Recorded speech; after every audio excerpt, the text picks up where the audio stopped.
প্রাকৃতিক সম্পদ না থাকার সত্ত্বেও জাপান কিভাবে এত ধনী, তারা কেন এত বিনয়ী? জাপানে কোনো ডাস্টবিন নেই, তাহলে ময়লাগুলো যায় কোথায়? জাপান কিভাবে এত উন্নত? আমরা যে ইমোজি ব্যবহার করি তা এই দেশটিতে 1999 সালে প্রথম তৈরি করা হয়েছিল।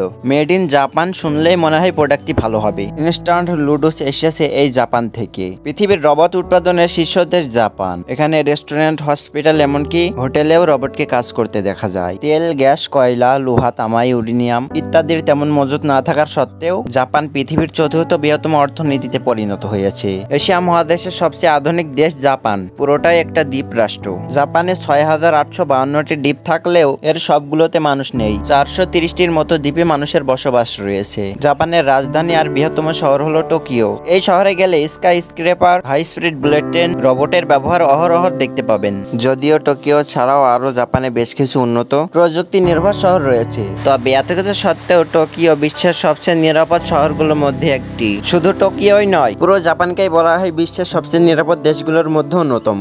জাপানিরা অত্যন্ত ভদ্র এবং নিয়ম নীতি মেনে চলে। একই সাথে জাপানিরা তাদের কঠোর পরিশ্রমের জন্য বিশ্ব জুড়ে পরিচিত। তারা কাজে বেশি সময় দেয় এবং অত্যন্ত মনোযোগের সাথে দায়িত্ব পালন করে। নির্ধারিত সময়ের পরেও অফিসে কাজ করতে দেখা যায় তাদের। কাজ করতে করতে শারীরিকভাবে ক্লান্ত হলেও মানসিকভাবে ক্লান্ত হয় না। তাই জাপানে কাজের চাপে ক্লান্ত হয়ে অফিসে ঘুমিয়ে পড়তে দেখা যায় মানুষদের। জাপানের সংস্কৃতিতে সততা একটি গুরুত্বপূর্ণ অংশ। কথা দিলে কথা অবশ্যই রাখার চেষ্টা করে। এই দেশে আপনার কিছু হারিয়ে গেলে তা ফেরত পাওয়ার সম্ভাবনা অনেক বেশি। জাপানের নারীরা রাতেও একা বাসে, ট্রেনে বা রাস্তায় চলাফেরা করতে পারে। কোনো বিপদের আশঙ্কা থাকে না। 6-7 বছরের শিশুরাও এখানে একা স্কুলে যায়, ট্রেনে ওঠে, যা বেশিরভাগ দেশে সচরাচর দেখা যায় না। অথচ জাপানে এটা স্বাভাবিক ব্যাপার। জাপানিরা আইন কানুন, নিয়ম নীতি ভালোভাবে মেনে চলে। জেব্রা ক্রসিং এ কেউ দাঁড়ালে সাথে সাথে গাড়ি থেমে যায়। জাপানের শিনকানসেন বুলেট ট্রেন প্রতি ঘন্টায় 320 কিলোমিটার গতিতে চলে এবং সময় মতোই থামে। এখানকার ট্রেন ঘন্টা বা মিনিটের হিসাব করে চলে না, বরং সেকেন্ড ধরে সময় মেনে চলে। এখানে যদি কখনো কোনো ট্রেন 20 সেকেন্ডও দেরি করে তাহলে ঘোষণা দিয়ে দুঃখ প্রকাশ করা হয়।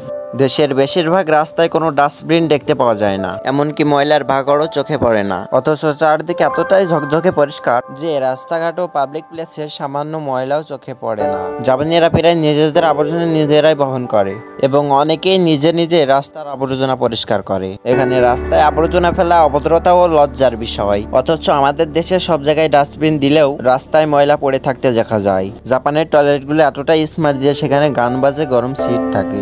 সস্তায় কোথাও রাতটা ঘুমানোর জন্য রয়েছে এখানে ক্যাপসুল হোটেল। জাপানে প্রচুর পরিমাণে ভেন্ডিং মেশিন পাওয়া যায়। শুধু পানীয় বা চকলেট চিপস নয়, এসব ভেন্ডিং মেশিনে গরম লুডুস, ডিম, ছাতা এবং পোশাকও পাওয়া যায়। জাপানে প্রাথমিক ও মাধ্যমিক শিক্ষা বাধ্যতামূলক। শিক্ষা জীবনের প্রথম কয়েক বছর কোনো পরীক্ষা নেওয়া হয় না, শুধু চরিত্র ও আচরণ গঠনের জন্য এই সময় জোর দেওয়া হয়। এই সময় শিশুদের শেখানো হয় কিভাবে সবাই মিলে কাজ করতে হয়, একে অপরকে কিভাবে সাহায্য করতে হয়, কিভাবে দেশের উন্নতিতে নিজেকে বিলিয়ে দিতে হয় ইত্যাদি। সব মিলিয়ে জাপানের সাক্ষরতার হার প্রায় 100%, অর্থাৎ দেশটির প্রায় সবাই লিখতে ও পড়তে পারে।